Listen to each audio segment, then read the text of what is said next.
Magandang buhay mga bata!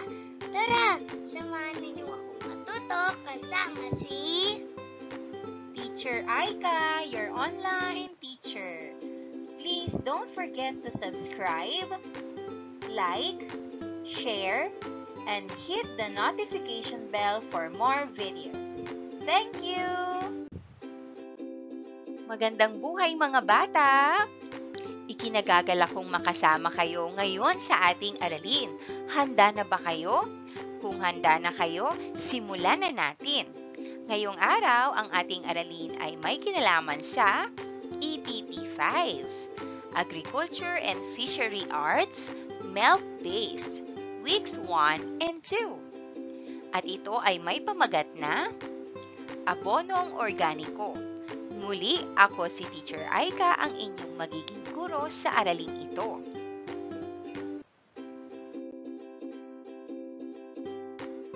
Sa araling ito ay matututunan mo ang paggawa ng abonong organiko at ang kahalagahan ng paggamit nito sa ating mga halamang itatanim. Tatalakayin din sa araling ito ang mga sumusunod. Una, kahalagahan at pamamaraan sa paggawa ng abonong organiko. Ikalawa, pagsunod sa pamamaraan at pag-iingat sa paggawa ng abonong organiko. Sa paghahalaman, maraming paraan upang masiguro na tutubo ng malago at mataba ang mga halaman. Isa na rito ang paglalagay ng abono o pataba sa lupa.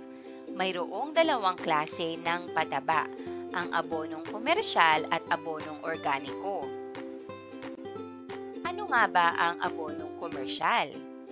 Ang abonong komersyal ay patabang nabibili sa tindahan na kadalasan ay nasa anyong pulbos.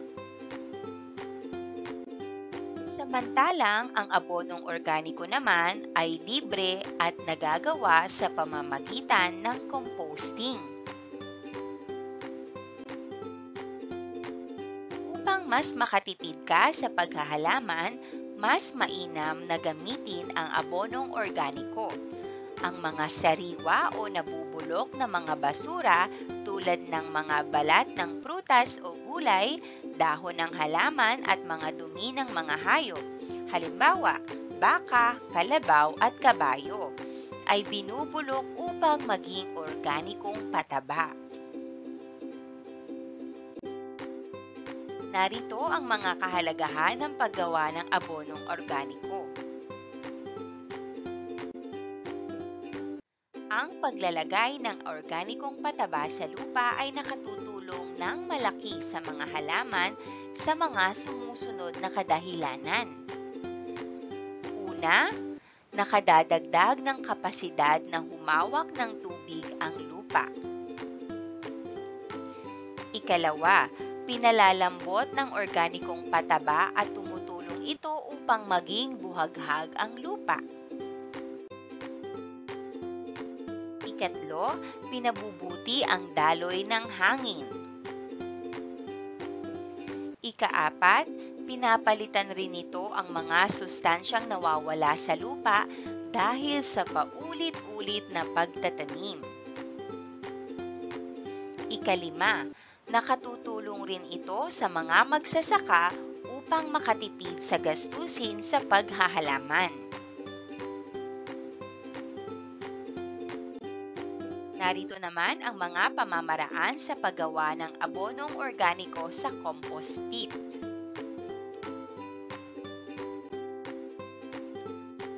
Una, pumili ng angkop na lugar tulad ng lugar na patag at tuyo ang lupa. May kalayuan sa bahay, malayo sa tubig tulad ng ilog, sapa, at iba pa. Ikalawa, gumawa ng hukay sa lupa ng may 1 metro ang lalim at 1 metro ang lawak, patagin ang loob ng hukay at hayaang nakabilad sa araw upang hindi mabuhay ang anumang uri ng mikrobyo. Ikatlo, tipunin ang mga nabubulok na kalat gaya ng tuyong damo, dahon, mga balat ng prutas at iba pa. Ilatag ito ng pantay sa ilalim ng hukay hanggang umabot ng 30 sentimetro ang taas. Ikaapat, patungan ito ng mga dumi ng hayop at lagyan muli ng lupa, abo o apog. Paulit-ulit na gawin ang pagtatambak hanggang umabot ng 15 sentimetro ang kapal. Ikalima, pumili ng ilang piraso ng kawayang wala ng buko at may butas sa gilid.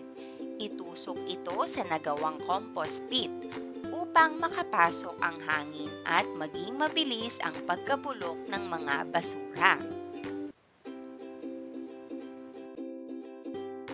Ika-6, diligan ang ibabaw araw-araw. Kung tag-ulan, takpan ito ng yero. Ika-7, palipasin ang 2 buwan o higit pa bago gamitin.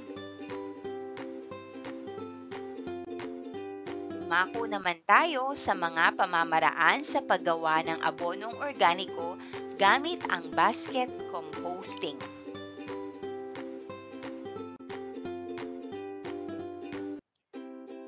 Kung walang sapat na lugar ay maaari pa rin gumawa ng organikong pataba sa pamamagitan ng basket o anumang lumang sisidlan na tinatawag na basket composting.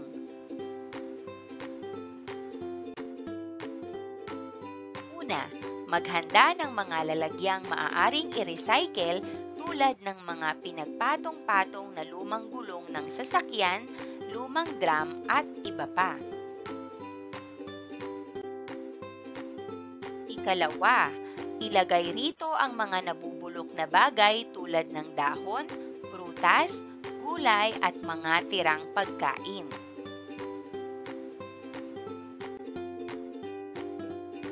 Ikatlo, lagyan muli ng lupa at diligan.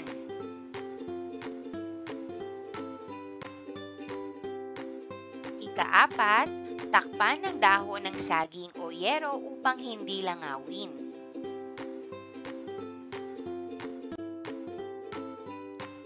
Ika-5, gawin ang proseso hanggang mapuno ang lalagyan.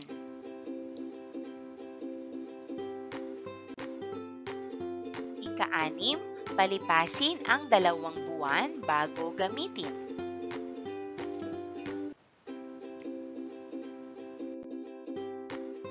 Narito naman ang mga pamamaraan at pag-iingat sa paggawa ng abonong organiko.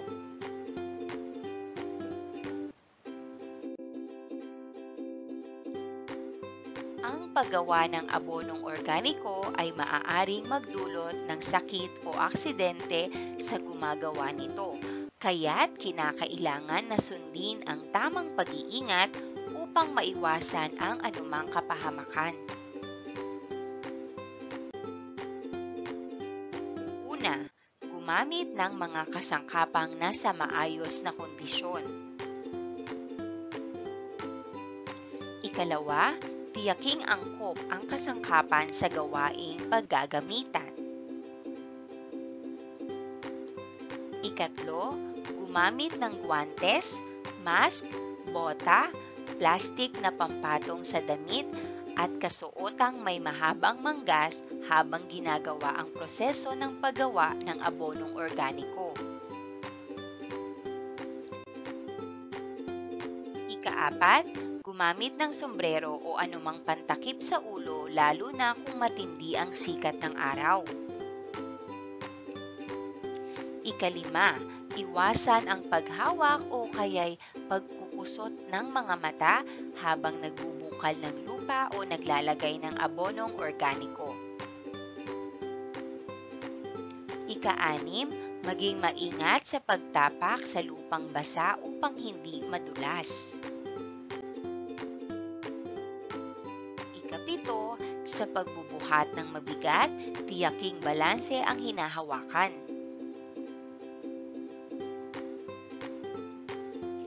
Ikawalo, maglaan ng maayos na lalagyan para sa ginawang abonong organiko. Ikasyam, itago ang mga kasangkapan sa permanenteng lugar upang hindi matapakan.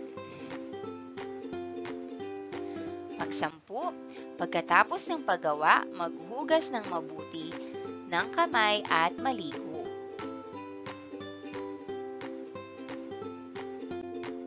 Narito naman ang mga gawain na dapat nating sagutan para sa araling ito. Gawain sa pagkatuto bilang isa. Ang mga sumusunod ay pamamaraan sa paggawa ng organikong pataba sa compost pit. Lagyan ng bilang 1 hanggang 7 ang patlang para maisaayos ang mga hakbang sa paggawa. Ilagay ang sagot sa iyong sagutang papel. Una, pumili ng angkop na lugar. Ikalawa, gumawa ng hukay na may 1 metro ang lalim. Ikatlo, tipunin ang mga nabubulok na kalat gaya ng tuyong damo, dahon, mga balat ng prutas at iba pa. Ilatag ito ng pantay sa ilalim ng hukay hanggang umabot ng 30 sentimetro ang taas. Ika-4, patungan ito ng mga dumi ng hayop at lagyan muli ng lupa, abo o apog. Ika-5, pumili ng ilang piraso ng kawayang wala ng buko at may butas sa gilid. Itusok ito sa nagawang compost pit upang makapasok ang hangin at maging mabilis ang pagkabulok ng mga basura. Ika-6, araw-araw itong diligan. Takpan ito ng kahit anumang pantakip. Ika-7, hintayin lumipas ang 2 buwan o higit pa bago ito gamiting pataba.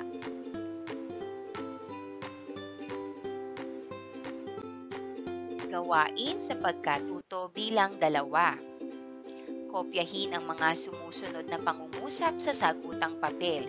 Isulat sa padlang ang wastong bilang ayon sa pagkakasunod-sunod na hakbang sa paggawa ng organikong pataba gamit ang basket composting. Narito ang pagkakasunod-sunod ng paggawa ng basket composting. Una, gumamit ng mga lalagyang maaaring i-recycle tulad ng mga gulong ng sasakyan, lumang drum, at iba pa. Ikalawa, ilagay sa lalagyan ang mga nabubulok na bagay tulad ng dahon, prutas, at iba pa. Ikatlo, araw-araw itong diligan. Takpan ito ng kahit anumang pantakip. Ika-4, takpan ng dahon ng saging o yero upang hindi langawin.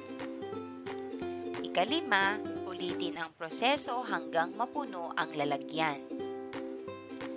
At ika-6, bago gamitin ang organikong pataba mula sa mga nabulok na bagay, ay palipasin muna ang 2 buwan.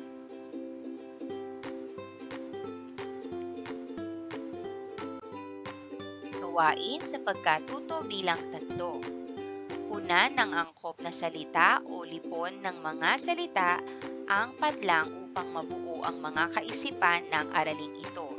Piliin ang tamang sagot sa loob ng kahon at isulat sa iyong sagutang papel.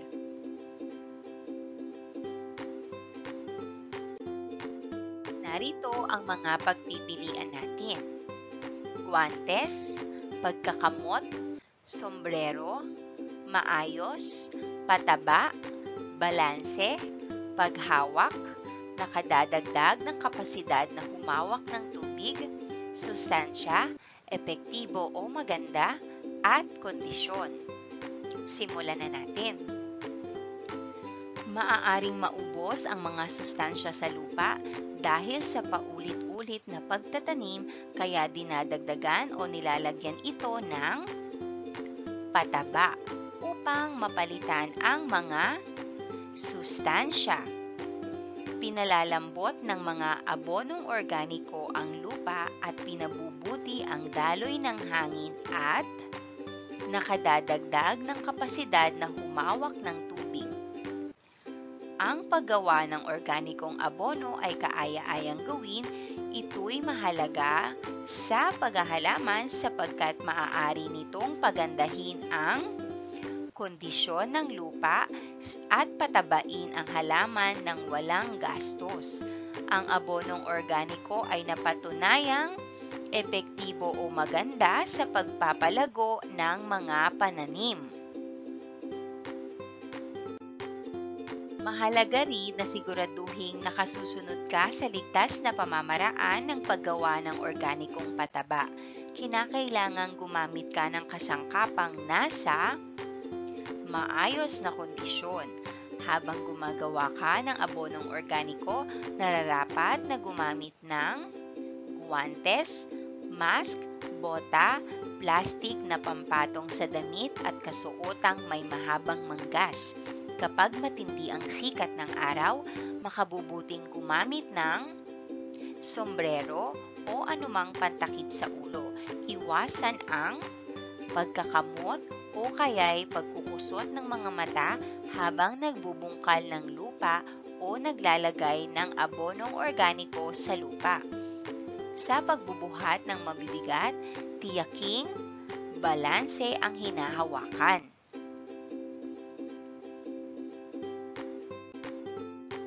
Gawain sa pagkatuto bilang 4. Basahing mabuti at unawain ang mga katanungan batay sa pamamaraan ng paggawa ng abonong organiko.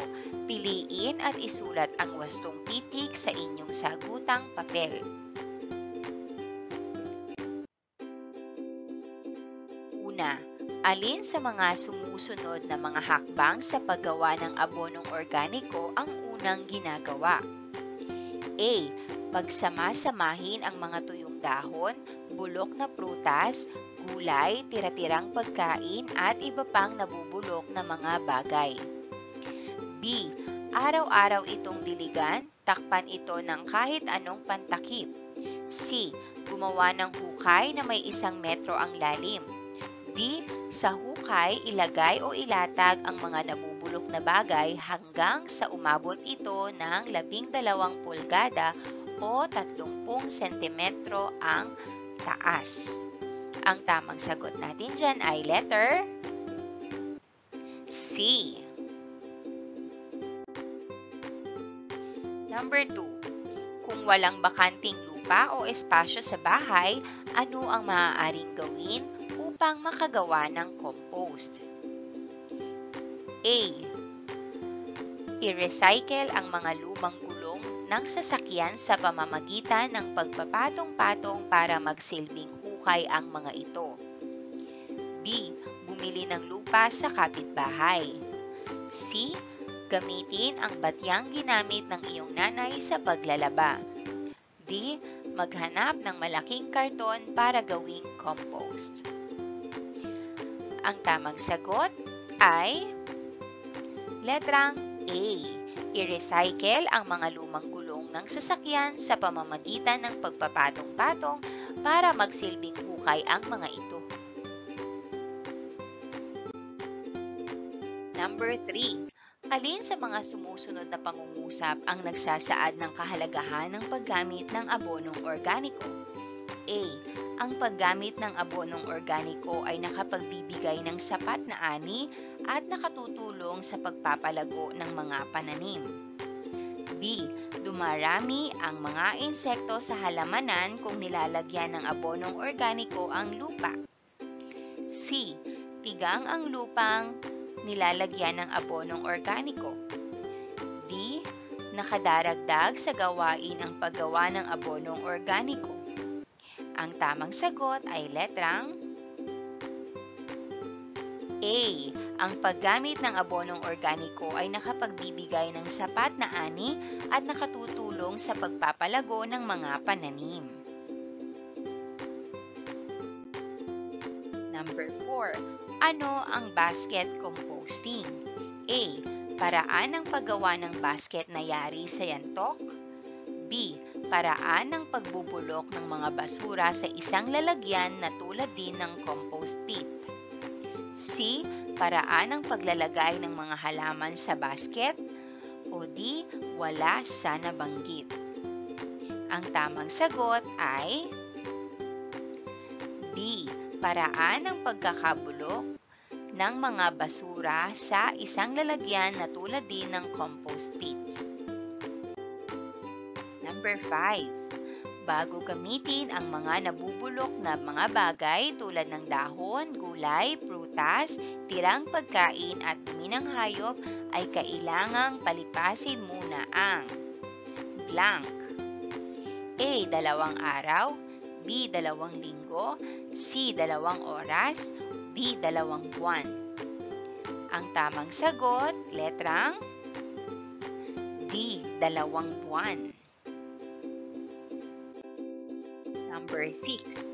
Sa anong paraan nagiging pataba o abonong organiko ang mga basura tulad ng dahon, balat ng gulay, prutas at mga tirang pagkain? A. Pagpapausok ng basura, B. Pagkakalat ng basura, C. Pagbubulok ng basura sa isang lalagyan o isang hukay, o D. Paglilinis ng basura.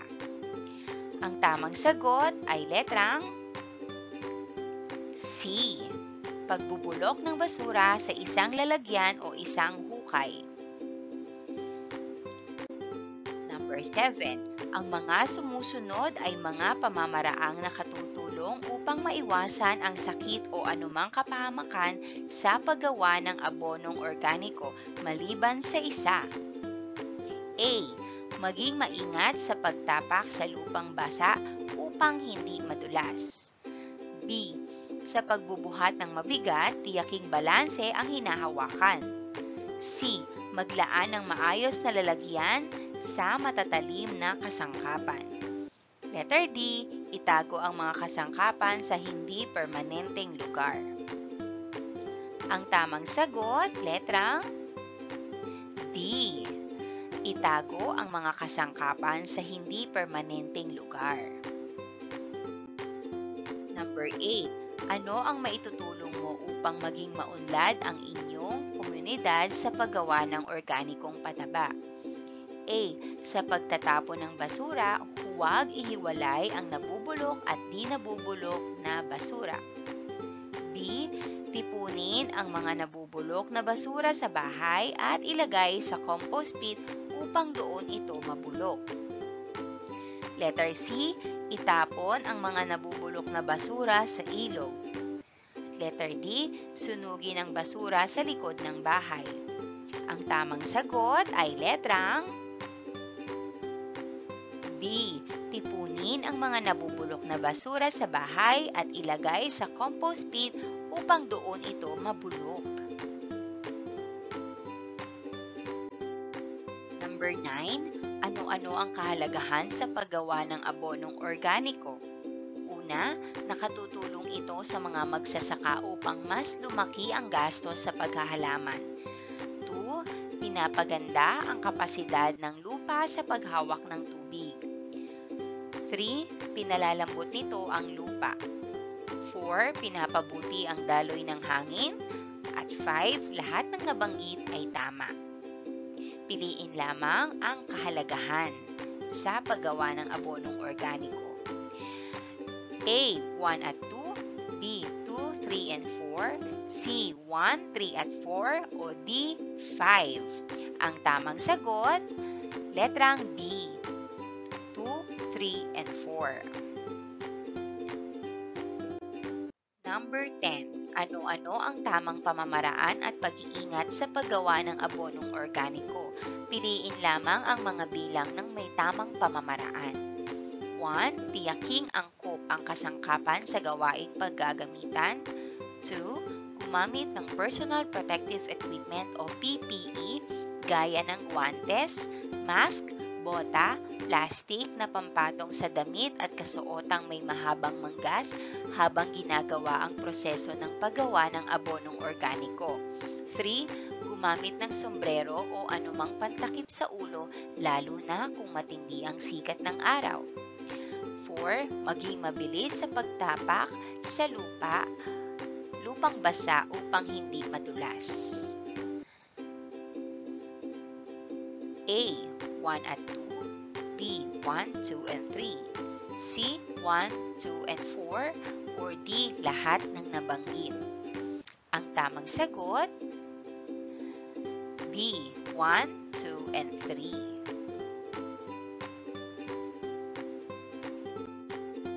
Gawain sa pagkatuto bilang 5 sa ilalim ng pagsubaybay ng nakatatanda at pagsunod sa pamamaraan ng maingat na paggawa, gumawa ng abonong organiko at sumulat ng sanaysay tungkol dito. Obserbahan at isulat ang mga napansin mo sa paglipas ng mga araw. Gayon din ang mga mahahalagang natutunan mo sa paggawa ng isang makabuluhang gawain. Narito ang rubric para sa sanaysay. Pagpapakahulugan. 16 to 20 points, napakahusay. 11 to 15 points, mahusay. 6 to 10 points, may kaunting kaalaman. At 0 to 5 points, kailangan pang magsanay.